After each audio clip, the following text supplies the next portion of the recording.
Hello guys, welcome to my channel math in one shot. Sorry for 2 days की 2 दिन video नहीं आई। उसका particular reason था, मैं काफ़ी ज़्यादा बिजी चल रही थी। बट हम अपनी अब वीडियोस को कंटिन्यू करेंगे और कोई भी स्किप अब नहीं आएगा।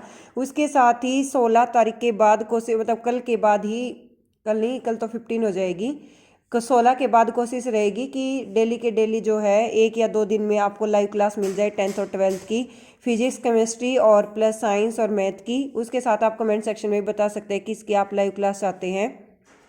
आप सभी को मकर संक्रांति की बहुत सारी ढेर सारी शुभकामनाएं। तो आज हमें क्वेश्चन नंबर 7 पर, जहाँ पर हमें फंक्शन जो एफ ऑफ एक्स है वो दे रखा था log of 1 + x - 2x over 2 + x, और x जो है वो हमारा ग्रेटर देन -1 है। और तो एफ डैश एक्स का मतलब है कि हमें एफ ऑफ एक्स का डेरिवेटिव करना है। जब हम log ऑफ 1/x का डेरिवेटिव करेंगे तो log x का डेरिवेटिव होता है भाई 1/x, यानी कि 1/x + 1 आ जाएगा। फिर माइनस 2x/2 + x का जब हम डेरिवेटिव करेंगे तो ये डेरिवेटिव आएगा हमारा 2 + x का होल स्क्वायर। फिर यहाँ पर 2 + x एज इट इज, फिर 2x का डेरिवेटिव 2। तो इस कंप्लीट को सोल्व करके ऑल ओवर में हमारा आंसर आया x² / x + 1 × x + 2 का होल स्क्वायर। तो बेसिकली यहाँ पर हमारा एफ ऑफ एक्स जो है वो इंक्रीजिंग है, एफ डैश एक्स जो है वो ग्रेटर देन 0 हो गया।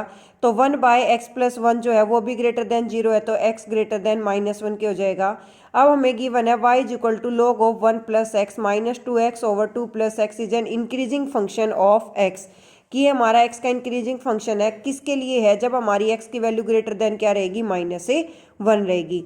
नेक्स्ट हमारा क्वेश्चन नंबर 8 में गिवन है y = x⁴ - 4x³ + 4x²।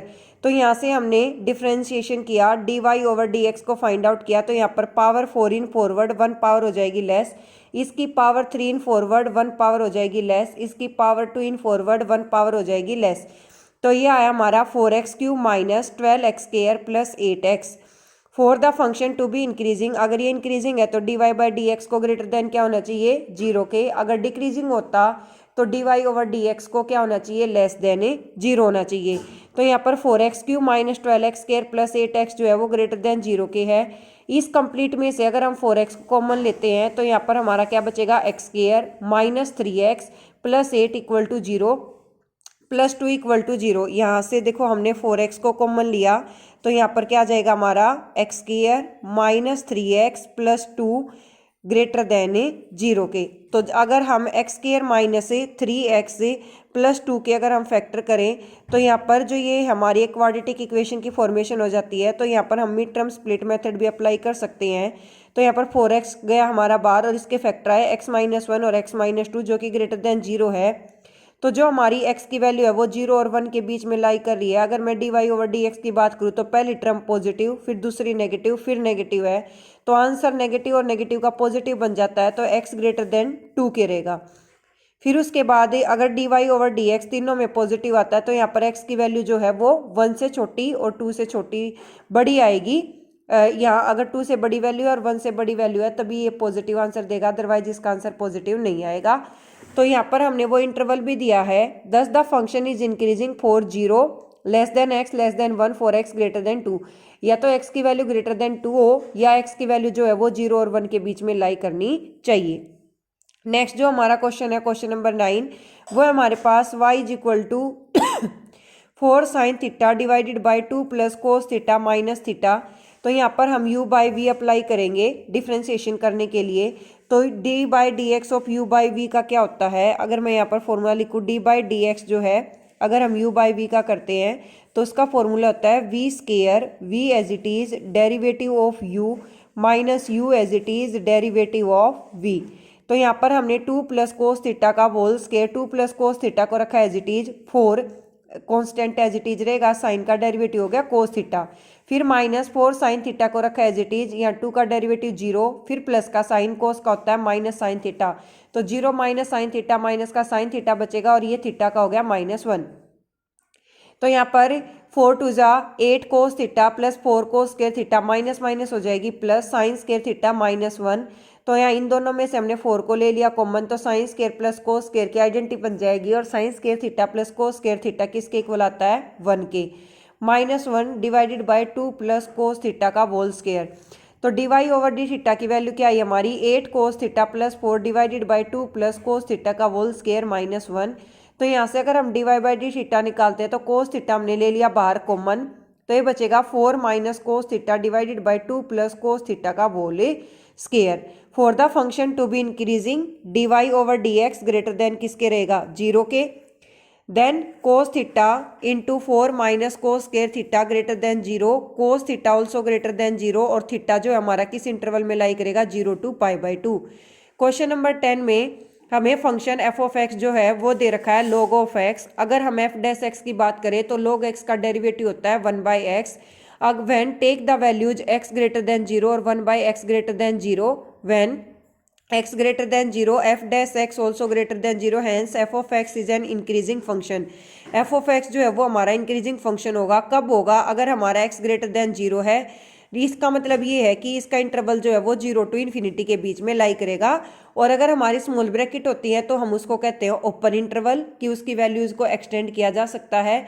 और अगर हमारी कैपिटल ब्रैकेट आती है या जिसको हम कहते हैं स्क्वायर ब्रैकेट अगर आ जाती है तो वो हमारा बन जाता है क्लोज इंटरवल, यानी कि बाउंडेड फंक्शन। वहां पर उससे ज्यादा उसकी वैल्यू लाई नहीं कर सकती। क्वेश्चन नंबर 11 में हमारे पास एफ ऑफ एक्स जो फंक्शन है वो दे रखा है X square minus X plus 1। अगर हम इसका डिफ्रेंशिएशन करें तो power two in forward 1 power less, तो एक्स स्क्वायर का हो जाएगा 2x, फिर x का हो जाएगा 1, तो आ जाएगा 2x minus 1। F of x strictly increasing होगा। एफ डैश एक्स अगर हमारा ग्रेटर देन 0 है तो 2x माइनस 1 ग्रेटर देन 0, तो x भी ग्रेटर देन किसके रहेगा 1/2 के।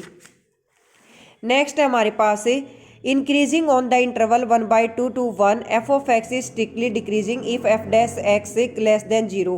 2x माइनस 1 लेस देन 0 है। अगर हमारा x लेस देन 1/2 आता है decreasing on the interval -1 to 1/2, hence F of x जो है वो हमारा नाइदर स्ट्रिक्टली इंक्रीजिंग है और नॉट स्ट्रिक्टली डिक्रीजिंग है। किस इंटरवल में? -1 to 1 में। नेक्स्ट हमारा क्वेश्चन नंबर 12 जिसमें हमें एफ ऑफ एक्स जो है वो एक फंक्शन दे रखा है कोस एक्स। अगर हम इसका डिफरेंशिएशन करते हैं तो एफ डैश एक्स जो है वो इक्वल आता है कोस एक्स का derivative minus of sine x, जिसकी वैल्यू लाई करेगी 0 to π/2 के बीच में। In 0 to π/2 minus sine x less than 0 क्या आएगा? Therefore f of x जो है वो हमारा स्ट्रिक्टली डिक्रीजिंग हो जाएगा। किस इंटरवल में? 0 to π/2 में। F of X equal to हमारा कोस ऑफ 2x है। अगर हम एफ डैश एक्स निकाले तो -2 साइन 2x आएगा। तो हम क्या कह सकते हैं? इसकी वैल्यू 0 to π/2 के बीच में लाई कर रही है। अगर मैं इसका डेरिवेटिव करूं तो कोस का डेरिवेटिव होता है माइनस का साइन, यानी कि माइनस साइन 2x, फिर एंगल का करेंगे 2x का क्या हो जाएगा 2, तो क्या आ जाएगा -2 साइन 2x लेस देन 0 के रहेगा अगर ये स्ट्रिक्टली डिक्रीजिंग है। अगर हमें स्ट्रिक्टली इंक्रीजिंग दिखाना होता तो यही वैल्यू हमारी किस में चली जाती? ग्रेटर देन में। एफ ऑफ एक्स इक्वल है हमारा कोस ऑफ 3x के, और एफ डैश एक्स जो है वो हमारा आया कोस का डेरिवेटिव हो जाएगा माइनस साइन, यानी कि -3 साइन 3x। सिंस से जो हमारी वैल्यू है वो 0 to π/2 के बीच में लाई करेगी। 0 less than 3x less than 3 π/2 दोनों साइड हमने 3 से कर दी मल्टीप्लाई। क्यों करी? क्योंकि हमारा जो फंक्शन है वो भी एक 3 का मल्टीपल था। तो ये हमारा लेस देन 0 रहेगा क्योंकि हमारा जो एफ ऑफ एक्स है वो स्ट्रिक्टली डिक्रीजिंग है। किस इंटरवल में? 0 to π/3 में। और -3 साइन 3x जो है वो भी हमारा ग्रेटर देन किसके रहेगा? 0 के। एफ ऑफ एक्स जो है वो हमारा नाइदर स्ट्रिक्टली इंक्रीजिंग है और ना ही स्ट्रिक्टली डिक्रीजिंग है। किस इंटरवल में? 0 to π/2 में। और वैसे अगर नॉर्मल वे में बात करके चलें तो जो हमारा साइन होता है उसकी वैल्यू 0 से π/2 में जाएं तो साइन 0 पर 0 होता है, 90 पर 1 होता है, तो वो इंक्रीज होती है, यानी कि वो बढ़ती जाती है। और नेक्स्ट हमारा पार्ट है एफ ऑफ एक्स गिवन हमें टेंजेंट एक्स के, और टेंजेंट एक्स का जो डेरिवेटिव होता है भाई वो होता है सीकेंड स्क्वायर एक्स, यानी कि एफ डैश एक्स जो है वो हमारा इक्वल आएगा secant square x greater then रहेगा 0 के। देयरफॉर जो हमारा एफ